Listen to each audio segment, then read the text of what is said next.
Hey guys, Jacob here. It is January 30th, 2025, and as you guys know, today we got an official stream from the Division team, and I was going to be covering things on like the status of the DLC, the new PTS, new gear, and exotics, and a few other things as well. But to get right into it, for this recap, we're going to start off with the DLC and the status. I know some people were confused, and so was I, about the Battle of Brooklyn DLC. This is the first image we are seeing here, and it appears to be in fall, which is pretty cool. You can see by the weather here, and then also you can see that this is Brooklyn by the water tower up there. And I guess we're going to be getting this still this year. I guess some people, including myself, were confused about this going to be in year 7. We are still getting it, just not in this update, just in another update, that is.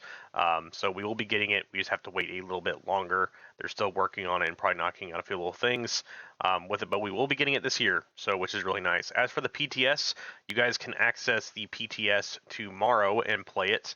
I believe this is a phase 1 only. There won't be a phase 2, but it will be lasting a little bit longer, so you guys will be able to play that. And as for some of the items we're going to be getting some new exotic gloves, which you guys can take a look at right here. These are the new Exodus gloves. On armor break, drops a smoke bomb at your feet, concealing you from enemies for 3 seconds. Cooldown is 40 seconds, which is pretty cool. I was hoping for another chest piece, which I know we are still getting one in the finale for this season, which I forgot about. We're also getting a new exotic. This is the Opacker, which is Symbiosis. While having a shield deployed, you shield health at the rate of 10% per second. Your shield receives repairs up to 25% of the damage dealt by this weapon, which is pretty cool. That's a neat little exotic. It's nice to see we're going to be getting finally another exotic SMG. I've been wanting one for quite some time now. And the next thing, which I'm very excited for, is going to be the Birdie's Quick Fix Pack. I know I said that. Try saying that 3 times. Which is Combat Medic, which is plus 50% revive speed and negative 50% weaken debuff timer. Provides a 50% damage resistance to both agents while reviving or being revived, and for the 5 seconds after a successful revive.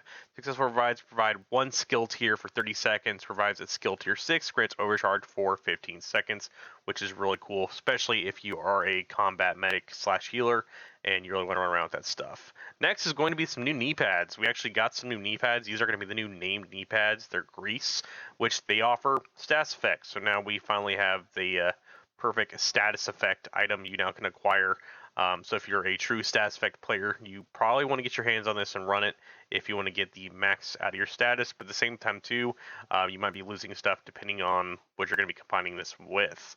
Now the main thing I'm very excited about personally is going to be finally something that people have been waiting on for quite some time now. It's going to be more stash base. We finally got more stash base. The requirements on this are going to be you have to own Wards in New York. You have to. Or you have to have the Season 1 pass track, that is what they were saying to get this for year 1, and you'll be able to get 100 stash base total.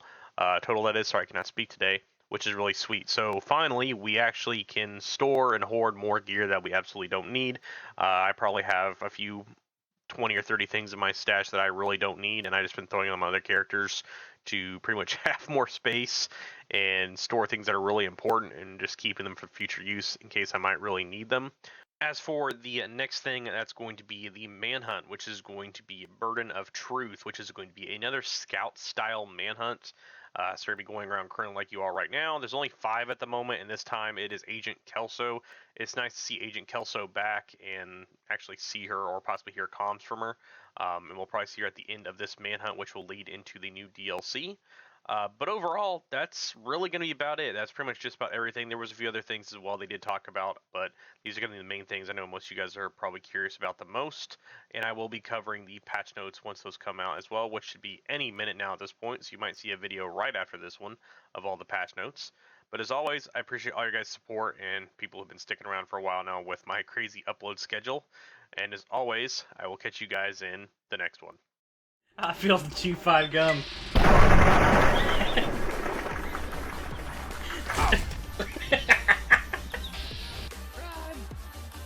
Holy shit!